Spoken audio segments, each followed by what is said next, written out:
Sa atong panahon karon nga kusog kayo ang social media, dili na kaayo sikat ang newspaper, dili na sad sikat ang kanang mga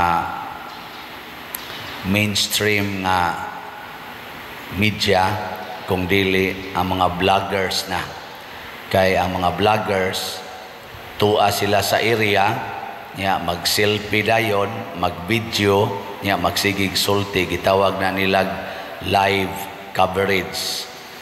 Nya mao nay mas gisunod karon sa publiko aron nga makakuha din sila og direct nga information na asay uban ani mga fake news, pero di sa ikalimod nga naasay actual nga news. In short, bisan sa panahon ni Kristo, ang gisintro gyud ni Kristo mao ang mga saksi sa iyang gisulti.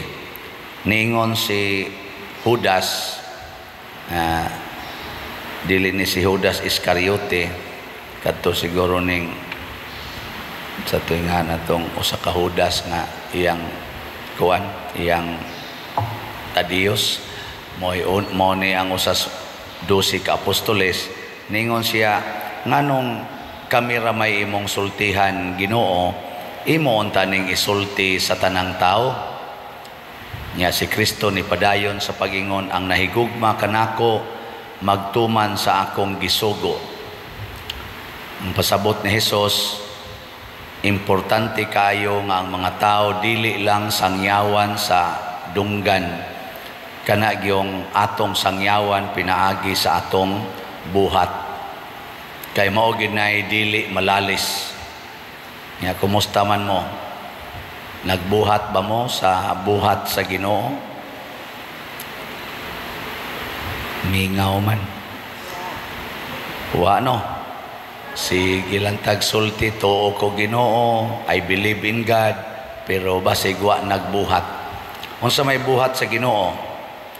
Una, kinig yung pag-ayo o mga masakiton. Muna, diri sa unang pagbasa, si Las Pablo, Bernabe, nag-ayo atong bakol. Nga mga tao, may halad ngadto nila. Yan ingon dayon si San Pablo o si Bernabe, ayaw mininyog tawga o Ginoo. Kay dili may Ginoo, mga tao rami. Nagtuman rami sa sugo sa Ginoo. Nya gipaila dayon nila nga ang tinuod nga Ginoo mao ang nagbuhat sa langit ug sa yuta ug sa tanan, kami mga sulugoon lang. Dihas pamilya, usahay kamong mga ginikanan, magpakaginoo dayon mo no. Sugay mo magpakaginoo kanang kamugyod mao kunohay mubuhi sa inyong mga anak ug mupatay sa inyong mga anak. Bitaw, kana diyang mo ingon, duharagi anak nako nga himuon pader. Nya kanang ikatulo ngadtos ikaupat, patyo na nako, pinaagi kondom, pinaagi og pills, pinaagi og pagpalaygit. Aron wa nay mosunod aning duha, patyo na nako ang mga similya. Ya, kamoy gabuot Kay pangutana na imong tupad ing na nakapatay na kag-anak. Ano bang mo gamit kag pills, gamit kag kondom, gamit kag withdrawal, unsa pa nay gamito ninyo para di makapanganak, imo na nang gipatay ang imong anak. Kay ang pagpatay baya, wa baya sa aktual nga pagpatay, sa huna-huna makapatay na ta. Sama sad nga makapakinghilawas na ta sa huna-huna. Muna nga niingon si Kristo, giingon ayaw pagpatay, apan kinsa katong masuko sa iyang isig katao. Ang kanang kasuko diya mo na diri, nakapatay na.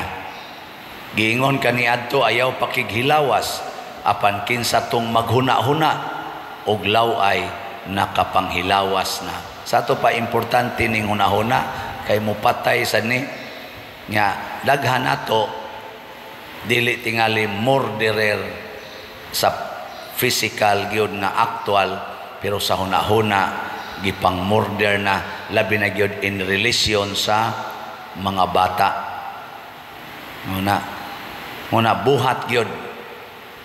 Nabitay pamilya nga akong nakitaan, 8 na kabuk anak nya gamabdos pa gyud ang mama. Nya didto sila gapuyo sa dako kayong subdivisions. Dako kay sila balay. Ningon ko panagsara man ang mga dato nga mo kuan mga anak og daghan, kasagaras mga dato limit man gyud nganong kamo dato mamukaayo ngano man mo nga daghan man kay mo anak. Nya mga active man day kay sila sa kaning simbahan. Nya kuan gyud padre, mituo gyud mi nga ang matag bata grasya. Kay sa una padre, wa man mi nagpuyo dinhi, wa sad mi negosyo. Pagkamabdo sa akong asawa, natagaan mig opportunity nga makanegosyo.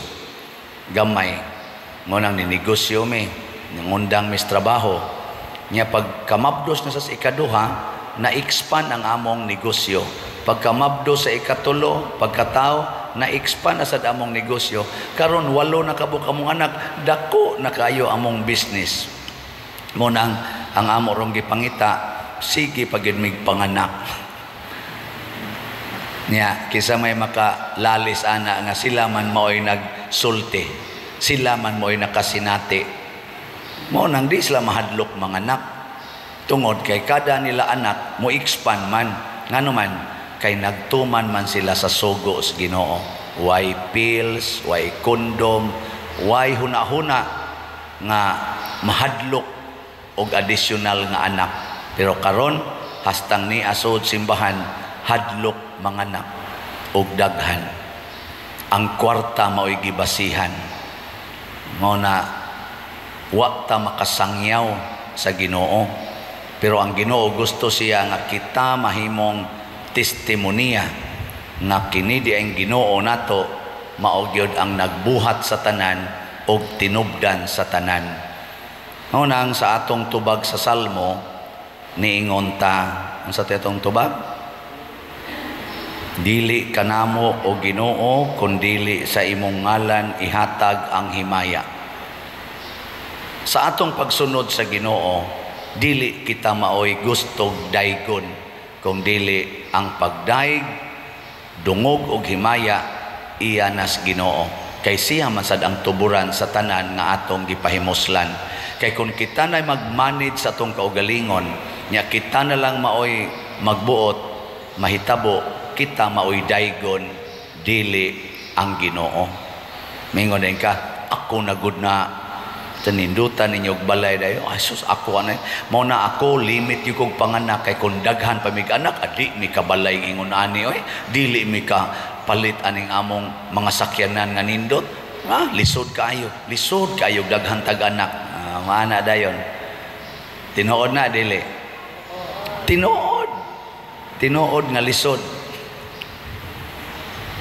Pero doon na ba'y makalabaw sa kalisod nga gibati ni Kristo nga gilansang sa cross, nya nahimong hinungdan nganong naluwas ang tibuok kalibutan, way makatupungan ng kalisura. Pero nganong gigamit man ni Hesus ang kalisod aron tudluan ta nga dili ang kahayahay, dili ang kaharuhay sa kinabuhi mo'y makaluwas.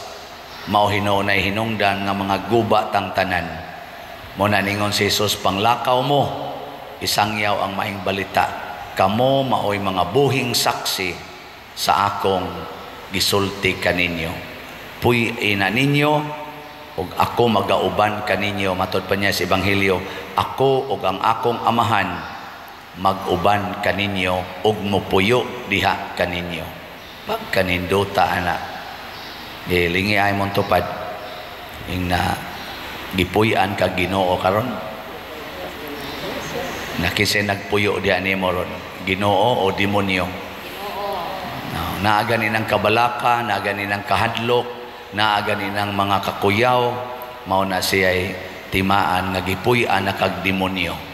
Pero naaga ninang ka-relax, kalipay, kalig-on, ka kontento kana gipuy-an kag Ginoo. Hinaot unta nga maunay atong masinati kanunay. Manindog ta.